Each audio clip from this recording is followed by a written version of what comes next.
Welcome to the Deep Dive.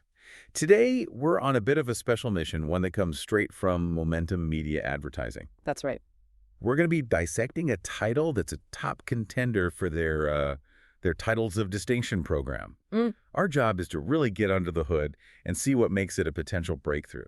And that's the whole point of this program, isn't it? The Titles of Distinction is all about finding books that have this palpable spark. A spark, okay. Yeah, that special mix of, being accessible but also having some real intellectual depth. These are the books that have all the right ingredients to be huge, but for whatever reason, they just haven't cut through the noise yet. So our job is to figure out if this book has those ingredients. Exactly. We're analyzing the source material to justify why it's on their radar. All right, so the book in question is In the Mind's Eye by Philip H. Duda. It's a 2024 copyright from Truman Press.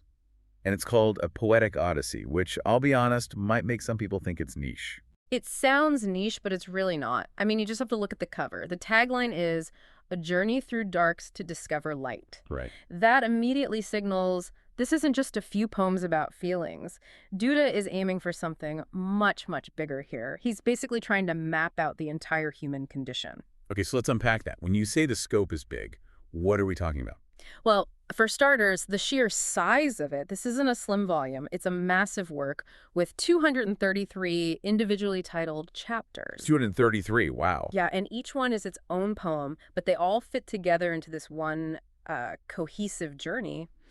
The Odyssey label starts to make a lot of sense when you see the scale. And that journey, it starts with a pretty intense contrast, right? It really does. Duda sets up this core conflict from the very first page, this constant pull between darkness and light that you see throughout the whole book. So let's talk about the dark first. Yeah. Chapter 1, A Dream Unseen. It starts out pretty broad, about how our minds are shaped by good and bad experiences. But then it just zooms in on this one single devastating image. The soldier. The soldier. The poem focuses on a soldier scarred by war and describes his mind as being, and this is a quote, broken with the memories of life. I mean, It's just an incredibly heavy way to start a book. It is. But then, almost immediately, he flips the script. Completely. That's the pacing I was talking about. After that gut punch in chapter 1, you get chapter 2, A Little Smile. Which is the total opposite. It's the total opposite. It's all about finding that tiny speck of light in a really dark place. It's about hope, about grace, and it ends with this very simple, almost quiet line that things will be okay. That kind of emotional whiplash is... Yeah. It's a bold choice. You have to think Momentum Media considered that, that some readers might find that jarring. They might, but I actually think that's where its marketability lies. I mean, isn't that what modern life feels like? A kind of whiplash, yeah. Exactly. You're seeing some global tragedy one minute and then, a stupid cat video the next.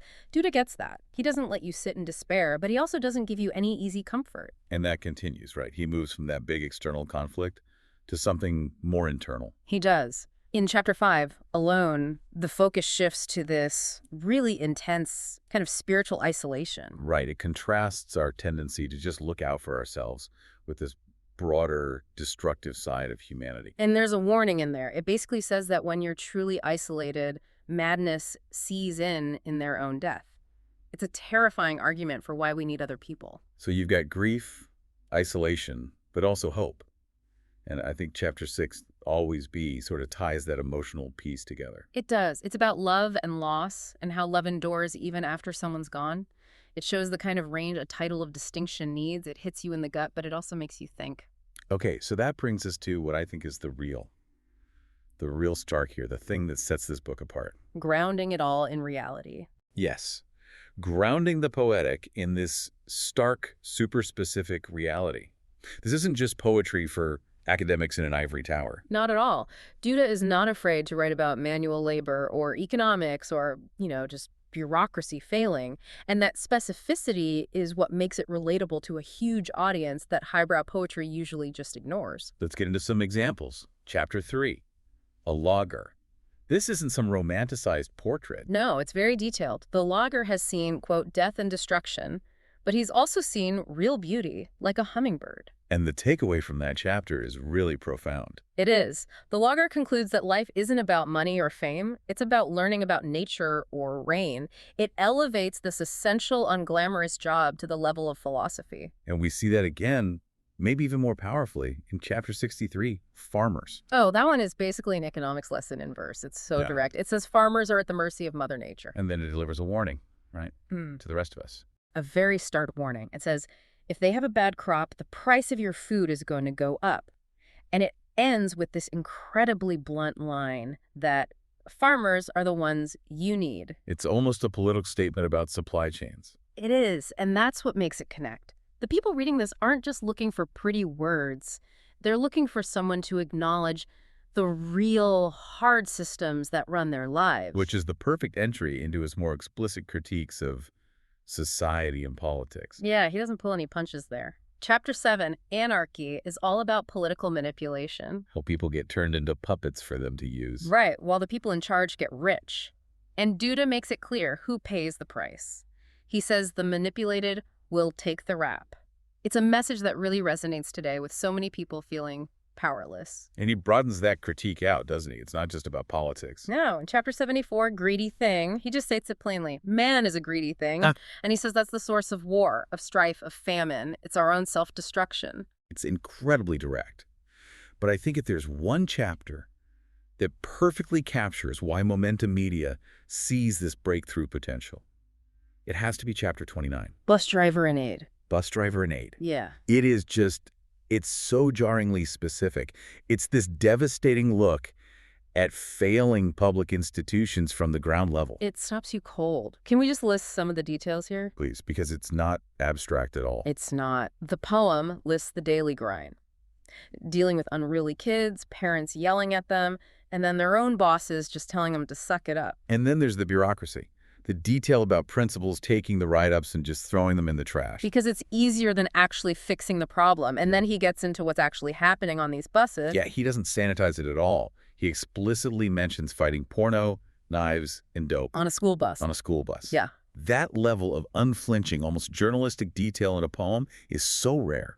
And that's why MMA is impressed. A book that can talk about a soldier's grief, a farmer's economic reality, and a bus driver's daily hell. That's a book that can connect with almost anyone. It's not just political or emotional, it's everything at once. But then he takes all of that grit, all that reality, and he pivots again. It's a huge pivot. From the school bus to the cosmos. He reframes all this human anxiety in the context of time, space, and reality itself. And this is what gives the book its staying power. If it were just social commentary, it would be powerful, sure, but maybe temporary. By adding these deep philosophical hooks, he makes it timeless. He kind of sets the stage for this back in Chapter 4, A Puzzle. He does. That's where he asks the big question. He says, mankind is a mess, some homes a wreck, and it's all complicated by the turmoil of the unseen. Right. If we're so smart, why are things still so chaotic? And his answer seems to be that we're looking in the wrong places. Which brings us to what might be the intellectual core of the whole book. Chapter 13. As simple it is, yeah, this one is. This is where things get really wild. He just dives right into stuff you never see in poetry. Dimensional folds, dimensional rifts, time displacement. And he brings up Nikola Tesla, the ultimate symbol of the misunderstood genius. He says modern scientists trying to figure this stuff out act like a clown. It's incredibly provocative. And he offers a solution, or at least a clue. This is the part that probably has people buzzing online. Oh, for sure. The line is, vibration a key, crystals displace as oscillations can open time and space.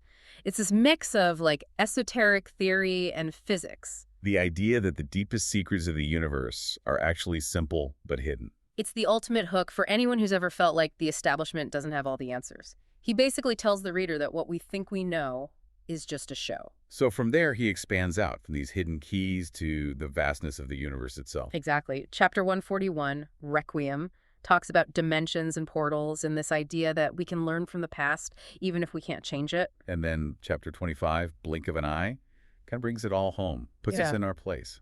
A very humbling place.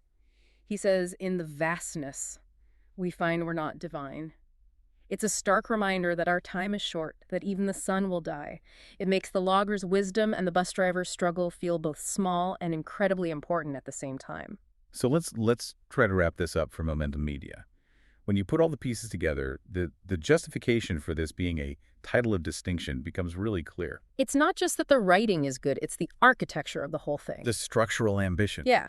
You have this massive 233 chapter work that flows from profound grief, like in chapter 6, to this incredibly specific social critique in chapter 29 with the bus driver. And then it just leaps into these wild cosmic theories about Tesla and vibrations in chapter 13 without missing a beat. That combination of grief, gritty realism, and cosmic philosophy. Yeah. It's so rare. It means the book has something for the emotional reader, the socially aware reader, and the intellectually curious reader. All in one package. That's the spark. That is the spark. And he doesn't just leave you with chaos. Chapter 88, In Your Hands, is a call to action. It says, despite the world being a mess, we still have a job to do.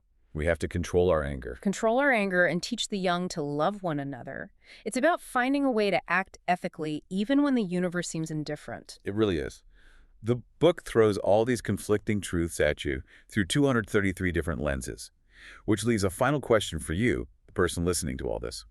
Duda tells us that human life is over in a blink of an eye. We're insignificant. But he also says we have access to this incredible knowledge that vibration is a key to unlocking time and space. A profound tension. So here's the thought. If these cosmic keys are within our reach and our time here is so incredibly short, why do we keep ignoring them? Why do we let mankind stay a mess, like he says in chapter 4? That's the question Duda leaves you with, and it's up to every single reader to try and answer it for themselves.